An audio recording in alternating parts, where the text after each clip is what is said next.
I love Mohammad एक मैंने tools की तरह इस्तेमाल किया गया सरकार की तरफ से ध्रुवीकरण के लिए, वरना आई लव मोहम्मद या आई लव जय श्री राम या आई लव महादेव या आई लव तथागत बुद्ध या आई लव वाहे गुरु, कल को वाहे गुरु और या वाहे गुरु की खालसा वाहे गुरु की फतेह जो वो नारा लगाते हैं हमारे सिख भाई, तो कल को उन पर भी मुकदमा कीजिएगा आप। मतलब जब उस भारत के संविधान में धार्मिक स्वतंत्रता है तो फिर आप धर्म के मामले में पुलिस वाले टांग क्यों अड़ाते हैं? पर ये भी कहा जाता है कि धार्मिक मामला जो होता है वो अपने घर के अंदर तक सीमित। नो, भारत में सारे मामले सड़क पर। आप झूठ का नमाज सड़क पर नहीं पढ़ने देंगे, चलो मेरे साथ। अभी सारे पंडाल सड़क पर लगा रखे हैं दुर्गा पूजा में। अभी दुर्गा पूजा तो आप छोड़िए, अभी विश्वकर्मा पूजा था ना, यही लक्ष्मी नगर पीछे क्या कहते हैं, अरे नहीं, ललिता पार्क में सड़कें बंद थी, तमाम सड़कों को बंद कर दिया। कांवरिया का तो छोड़ दो, वो तो पूरा भारत ही बंद कर दिया जा रहा। तमाम त्यौहार हिंदुओं के, सिखों के, ईसाइयों के, मुसलमानों के सड़क पर होते हैं। मरने पर रास्ता बंद, जन्म होता है तो वो जो जन्मदिन मनाते हैं वो भी गली में टेंट लगा के, यानी पैदा हुए तो रास्ता बंद, मरे तो रास्ता बंद, विवाह हुआ तो रास्ता बंद। सारे लोग विवाह हॉल में, मैरिज हॉल में नहीं जाते, सड़क पर गली में बंद करके टेंट लगाते हैं। हमारे यहाँ तो भंडारे में भी रोड पर जाम लगवाया जाता है। यार जो परंपरा स्थापित है, जो प्रचलित है, जबरदस्ती तुम नमाज नहीं पढ़ोगे, ठीक भैया हम तो नहीं पढ़ेंगे, हम तो सरेंडर कर गए, लेकिन दलितों, आदिवासियों, पिछड़ों तुम बताओ तुम्हारा क्या होगा? तुम्हारे जुलूसों पर भी हमले हो रहे हैं। बाबा साहब अम्बेडकर की जयंती पर 100 बार हमले हो चुके हैं, 100 बार हो चुके हैं। उत्तर प्रदेश में कई घटनाएं घटी हैं, उसका क्या जवाब दोगे? तुमको भी माइंड वॉश किया जाता है रामदास अठावले की तरह। तुमको भी कहा जाता है कि मोदी जी जो है अगर नहीं रहेंगे तो इस्लाम आ जाएगा। मोदी जी इतने दिनों से नहीं थे तो मतलब इस्लामी राष्ट्र नहीं हुआ। जब औरंगजेब था तब तो इस्लामी राष्ट्र नहीं हुआ, जब अकबर था तब तो इस्लामी राष्ट्र नहीं हुआ, जब तुगलक था, खिलजी था, बलबन था, तब तो इस्लामिक राष्ट्र नहीं हुआ। और अब जब नेहरू आ गए, नेहरू के बाद कितने ब्राह्मण आ गए, उसके बाद मोदी जी आए 100 ब्राह्मण के बाद, और अब हिंदू खतरे में आ गया। ये बिल्कुल कोरा बकवास है, इन शब्दों से बचने की ज़रूरत है। लेकिन सर जो मुकदमे दर्ज हो रहे हैं युवाओं पर, उनका क्या होगा? तो जीवन बर्बाद हो जाएगा। जीवन बर्बाद तो सारी सरकारें हमारी कर ही रही हैं। अभी तो आजम खान को नहीं देखे क्या हुआ, जीवन बर्बाद ना कर दिया आपने? कौन, किसका जीवन बर्बाद नहीं हो रहा? यही तो मैं अपने मुस्लिम सरबराहों से कहता हूँ कि आप समझाइए नौजवानों को, अभी वक्त है संयम के साथ पढ़ने लिखने, तिजारत पर ध्यान देने और थोड़ा दब कर रहने। जो सच्चाई है ना वो सामने आ जाएगा देर सवेर। ये तो कह रहे थे हम सभी हिंदू एक हैं, इनके कई बाबा जो है गाड़ियों पर हिंदू लिखवा रहे थे, स्टिकर लगवा रहे थे। एक बाबा इनके यात्रा कर रहे थे, जाति मिटाना है, हिंदू को एक करना, और उसी बीच में एक यादव कथावाचक को इन्होंने ही पीट दिया। और पीटा तो पीटा, जो किया मुंडन भी ठीक था, उसके बाद जो हुआ वो मैं कैमरे पर बोलना भी नहीं चाहता हूँ। मतलब अब हमको कह रहे यार हमने कहाँ किया? आज तक भारत के इतिहास में किसी मुसलमान ने किसी दलित को पकड़ के इस तरह से हरदी चूना करवाया क्या? झगड़े हो गए होंगे ज़मीन को लेकर, अलग मसला, झगड़े हो गए होंगे किसी मसले को लेकर, अलग मसला, लेकिन कभी भी इस मुद्दे पर कि तू अमुक जाति का है, दलित है, इसलिए तू गोबर खा, तो तू मूत पी, तो तेरा मुंडन करा दूंगा, मुसलमानों ने ऐसा काम नहीं किया और ऐसा शायद कर भी नहीं सकता कभी। पूरे देश में 21 FIR हुई है इस मामले में और 1300 लोग मुकदमे में जो है नामित किए गए हैं। ये तो मुस्लिम रहनुमा इस बात को गंभीरता से लें, नहीं तो माहौल और ज़्यादा बिगड़ेगा। जो मंशा भारतीय जनता पार्टी और संघ की है, अगर हमने उसके मंशा की पूर्ति कर दी, मेरे कौम का नुकसान है और भाजपा का फ़ायदा है। CA NRC में सड़क पर हम उतरे, हमको नहीं उतरना था, हमने तब भी लॉजिक दिया था कि उतरना था आदिवासी को, उतरना था दलित को। आसाम में NRC जब हुआ तो 19 लाख लोग NRC के रजिस्टर से बाहर हुए, 14 लाख नॉन मुस्लिम थे, वो आदिवासी और पिछड़े दलित थे, एक भी ब्राह्मण नहीं था।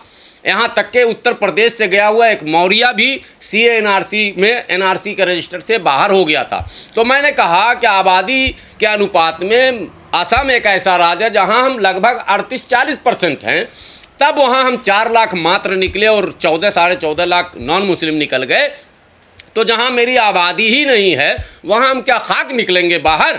तो आदिवासी निशाने पर है, तो आदिवासी लीडर को कहिए आगे आने। जो सरकार उत्तर प्रदेश में है उसके पास मंशा है उसको दलितों का अधिकार छीनना है, जो नज़र के सामने मैंने उदाहरण दे दिए। अभी नई बहाली हुई है बैंकिंग में, जहां सारे के सारे स्वर्णों को दे दिए गए नौकरी। अब आप दलित आदिवासी अपने नौकरी की बात ना करे बल्कि मुसलमान के खिलाफ खड़ा हो जाए। देखो 2047 तक जो है इस्लामी राष्ट्र होने वाला, अब बेचारा जो अपना अधिकार मांगता वो उनके साथ खड़ा होकर लड़ रहा हमारे खिलाफ। भैया ये उनका एजेंडा है, आपको अपने अधिकार से वंचित रखने के लिए वो हर हाल में धार्मिक मुद्दे रखेंगे। देखिए 2 इशू है, एक कॉमनल एक कॉमन, इसको याद रखिए। आरएसएस का एजेंडा मजबूत होता जब तक 3 तलाक, क्या कहते हैं शरिया, वो यूसीसी, बात समझे न, मस्जिद बाबरी को शहीद करने के बाद पेट नहीं भरा तो अब आ जाओ क्या कहते हैं मथुरा, अब आ जाओ काशी, अब आ जाओ फलां, अब आ जाओ संभल। मस्जिद, मंदिर, बियाह, बॉर्डर और बाबरी, ये 3 मुद्दे पहले इनके थे। बियाह मतलब वही तलाक और शाहबानो और पर्सनल लॉ बोर्ड, बियाह, बाबरी, बॉर्डर, हिंदुस्तान पाकिस्तान कर देगा 2 मिनट में, भारत पाकिस्तान, और मुसलमानों को ज़बरदस्ती पाकिस्तान के खेमे में डाल देगा।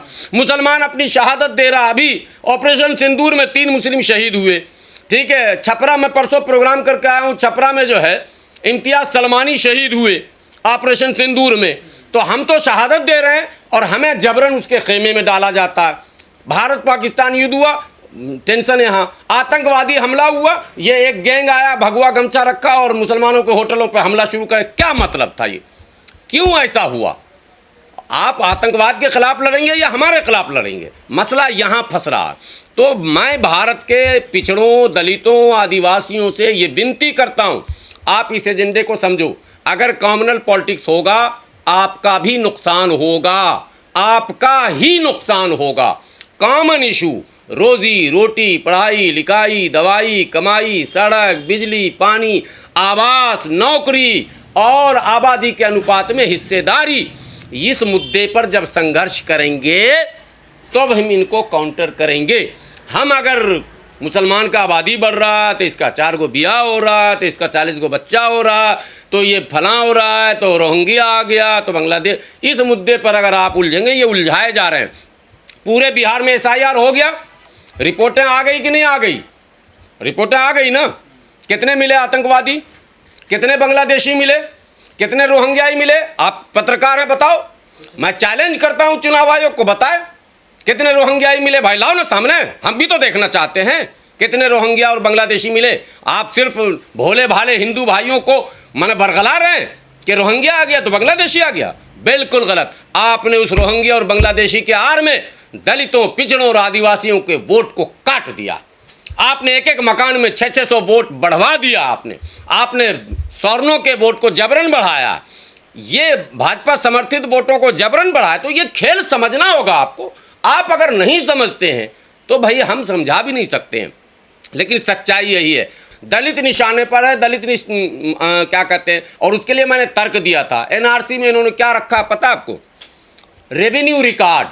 मैंने रामविलास पासवान जी से भी कहा था, उस ज़माने में चले गए दुनिया से वो। रेवेन्यू रिकॉर्ड, बिहार में एक डोम जाती है 90% उसके पास रेवेन्यू रिकॉर्ड नहीं है। मुसर के पास 90% रेवेन्यू रिकॉर्ड नहीं है। चमार के पास 50% रेवेन्यू रिकॉर्ड नहीं है।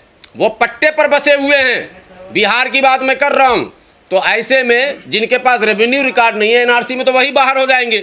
उनको आंदोलन करना था, आंदोलन मुसलमान करने लग गए। भाजपा को फायदा मिल गया। 2019 में अगर हम सड़क पर ना उतरते, आदिवासी उतरते और दलित उतरते, सरकार चली जाती। हम उतरे इसलिए सरकार बच गई। फिर 24 में अभी सरकार 240 पे आ गई है। अब इनको परेशानी फिर बढ़ रही है कि 303 से 240 पर कैसे आ गए। इसके लिए ये मुद्दा बनाया जा रहा है। देश के लोगों, धार्मिक मुद्दे में न पड़िए।